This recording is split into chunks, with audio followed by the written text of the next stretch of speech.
I want to talk a little bit about we haven't done a defend this wrestler in a while, but we're gonna switch it up a little bit.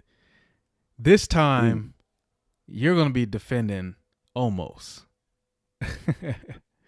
I can do that. Yeah, I can do that. you're gonna be defending Omos. Now, see, defend this wrestler is such an amazing um segment, and usually I love when you are the one that's getting on the heads of the wrestlers, because for me I can't, because I'm the one that's like I'm training wrestling right now, and the hope is to eventually meet these people and be able to wrestle them. I can't get go on almost head like that, and plus almost Ah, is a little bit different.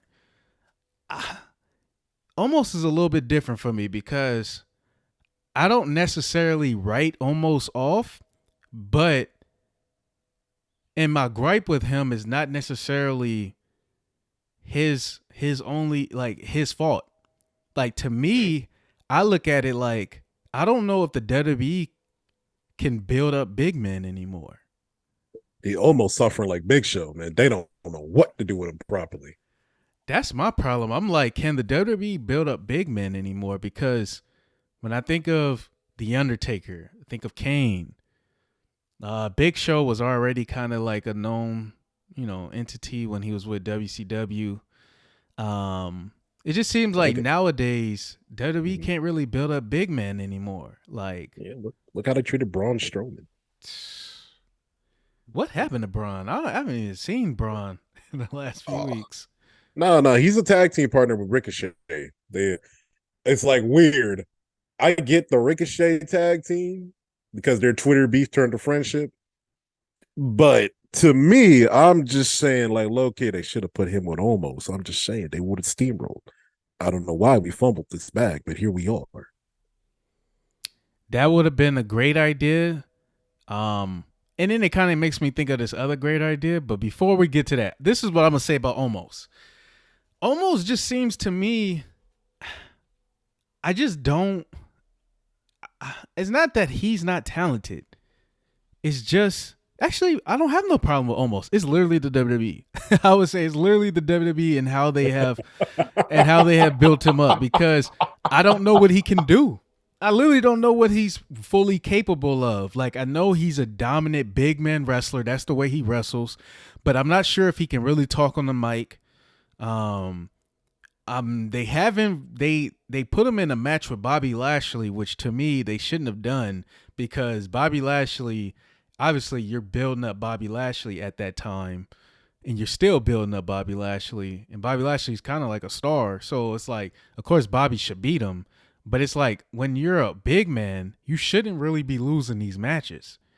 You shouldn't be getting knocked off your feet like Bobby did. So that's why Oh it's a yeah. little tough for me, even with this upcoming Brock Lesnar match, because I'm like, yeah, I just don't know. But tell me the good things about Omos. First of all, Bomos is a big, good, big, intimidating monster. I think everybody forgot how at least how much potential that man had. He looked like Ben Simmons before he stopped playing basketball. Where we realized Omos was special when he was teamed up with AJ Styles, and how we just kept making memes about how this little man is being tag teamed up with this monster that we know was going to start wrecking house. And then what ended up happening? WWE dropped the ball. And I understand, yeah, it was time to break those two up. They had been tag team partners for like what, 9 months to a year. It was time, but the time wasn't right for the staff because obviously they didn't know what to do with him. And then I will defend Omos. He's had good matches because I remember WrestleMania Backlash, which is the pay per view right after. Omos and Bobby Lashley actually had a decent match, and it was actually pretty good. And then on top of that, I noticed Omos gets better in the ring every single time. I think what it is that fans are really hard on him, and it's hard for them to get behind him. And I understand because once you get a wrestler like him and then you do him right, the sky is just the limit. And on top of that, I know he got a personality, and I know we could probably work him to talk because I follow his Twitter, and I follow his Twitter. You can see him do stuff behind the scenes, and he has a personality, bro. So it's more really more along the lines of the WWE messing him up like they did Big Show, not really push him in the right direction like they did Mark Henry in his early years. And you're right. WWE can't push a decent big man because we've had a lot of them come through and a lot of them not get treated right, or some of them just fumble the bag like Lars Sullivan. It happens. It's crazy to me So I'm gonna because say it like yeah. this. Yeah. No, Go ahead. Go ahead. I was just gonna say it's crazy to me because I'm like when I think because I recently I seen an Undertaker interview with Ariel. I don't know how to say his last name. I'm not even gonna try to say his last name, but I'm not gonna do that to you, Ariel. I'm just gonna call you by your first name. Everybody know who I'm talking about. One that gives some of the best interviews, and with pro wrestlers to in this day and time. But I seen the Undertaker, and he brought up Andre the Giant and his basically his Mount Rushmore. And it made me really think of like, man, back in the day, WWE really knew what they were doing when it came to building up big men. Andre the Giant, The Undertaker, Kane. Even when Big Show first, came onto the scene in the WWE, they built him up good. Kevin Nash. Kevin Nash, freaking when he was Diesel, like they knew what they were doing, but over time, I don't know what has happened, but they just seem like they have dropped the ball with big men. They don't know. Maybe they're to them, the fans don't really buy into the just coming to see how tall this guy is anymore or just look how big that guy is. I don't really know if that's the case. To me, I feel like if I seen freaking The Undertaker or The Big Show in person or wrestling, I'll still be like, dang, that dude looks like a giant. So I don't know what has happened, or maybe just some of them to. I don't know what has happened. It just doesn't seem like they don't really give them time to blossom and put them in the right situations anymore. It could be, and it could be a number of things. Because I'd be like thinking like when you obviously like a really big man like that, you're prone to injuries. And I hate to bring up Kevin Nash, but Kevin Nash is kind of like a prime example of being a good big man who can work, but you get injured, which is just rough. And then look at Great Khali. Even though they built him up to be a monster, unfortunately, Great Khali was already injured going into the WWE. But they still knew how to build him up to where we were kind of curious what he was going to do next. Mm-hmm. So I really do think they gotta fix it up. Because even in AEW, they got a guy named Luchasaurus. He's a big man, almost traditional big man, even. And the way I watch him, at least I'm excited to see him in matches and do stuff. So I feel like the WWE just gotta get better, either get better writers in the room or get better guys to help elevate this man. I think they got to give the big men a little bit more time too. I feel like they be trying to push to have these like the kind of like the Andre the Giant Hulk Hogan type of matches, like the basically or like even in this case, Omos versus Brock Lesnar. Like they trying to put the big men with the big muscular man, basically like they try to put these matches on too soon. They got to let the big man develop and still dominate for a good amount of time. And then we finally get that Andre the Giant versus Hulk Hogan match or Brock Lesnar versus Omos. Like, you got to give the big man enough time. Like, putting Omos with Bobby Lashley and then having them lose was just too soon. Because then it starts to take away some of the flair and be like, dang, even though he's Yeah. big, it's almost like he's big for no reason. Quick question: would you consider Walter or Gunther a big man?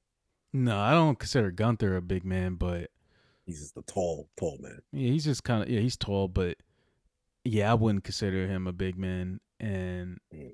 something that also brings me to the point. I had a theory about Omos a little bit, and this Omos and Brock Lesnar match. Here's my theory: if the WWE goes with this theory, then they're doing the right thing. They got some good writers.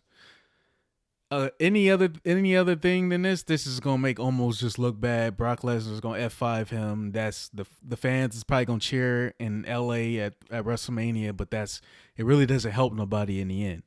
Here's what they should do though. If you're gonna have Brock Lesnar versus Omos, Omos needs to win. But here's my caveat. Because it's WrestleMania, it's LA, the world is watching, what they should do is they I'm should listening. have that match reestablish the Hurt Business, meaning The Hurt Business Mm. interferes and helps Omos win that match. They beat up, they take out Brock Lesnar. Brock Lesnar is probably going to be gone for some months anyway until SummerSlam. Make it look like the Hurt Business injured and destroyed Brock Lesnar and Omos goes over, reestablishing the Hurt Business. Because the funny thing is, Bobby Lashley and Brock still ain't cool. They just had a rivalry that ended abrupt, and then Omos is with MVP right now. You reestablish the Hurt Business in that match, and Omos has to beat Brock Lesnar. Then you make Omos look really great, and the Hurt Business is back. Tell me your thoughts on that. I like it because hey, we know Brock is going to be back. We know he truly loves the business, and then on top of that, it could be helpful. I just don't know how to feel if I'm going to look at Brock Lesnar just beating up on a bunch of brothers in the middle of this when he comes back from SummerSlam.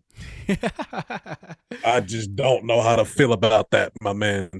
But I'm not even going to go there. I would like to see that because MVP did post a picture with Carmelo Hayes, the Street Profits, in Omos, and it looked like that might be the new Hurt Business coming up soon. I would bring back Bobby too and throw him in there. Yeah, That would be a dominant group. Super yeah. I mean, dominant. what are we gonna do about Shelton Benjamin and Cedric Alexander? Dang. You're just gonna leave the gold standard out like that? Leave him high and dry? I would bring them back. Forget it. Make it a huge faction. I just don't know what you can really. I mean, Shelton and Cedric Alexander may not really get their own match opportunities, but at least they will be with a great group and get some shine with them. Do some grimy stuff. Help Bobby Lashley win. Help Omos win. Help the Street Profits win. Something like that. All right, all right. You know, I like the idea of like AJ Styles coming back into her business, beefing with the with AJ's faction. But I would like to see AJ Styles versus Shelton Benjamin. Oh, you'd like to see them face each other? Yeah, that would be pretty. Actually, I don't, but I think that would be pretty dope. But I'm like, dang, I ain't seen Shelton wrestle in so long. It's like, that's cool. He's still got that spark in him, man. It just, man, we just wasted his career. God dang, we just did.